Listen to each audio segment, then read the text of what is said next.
साम्राज्य सामान्यांचा असामान्य आवाज।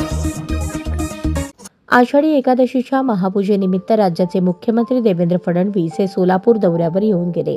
शनिवारी विमानाने सोलापूरला येऊन नंतर हेलिकॉप्टरने ते पंढरपूरला गेले। त्यानंतर रविवारी दुपारी पुन्हा हेलिकॉप्टरने सोलापूरला आले आणि मुंबईकडे विमानाने रवाना झाले। दरम्यान रविवारी विमानतळावर आमदार सचिन कल्याण शेट्टी, आमदार देवेंद्र कोठे यांच्या समवेत सिद्धेश्वर बाजार समितीचे चेअरमन दिलीप माने यांनी मुख्यमंत्री फडणवीस यांची भेट घेतली। या भेटीचे फोटो सध्या सोशल मीडियावर व्हायरल झाले आहेत। बाजार समिती निवडणुकीवेळी काँग्रेसचे दिलीप माने आणि सुरेश हसापुरे यांच्याशी आमदार सचिन कल्याण शेट्टी यांनी युती केली होती। या युतीने बाजार समितीमध्ये सत्ता मिळवली।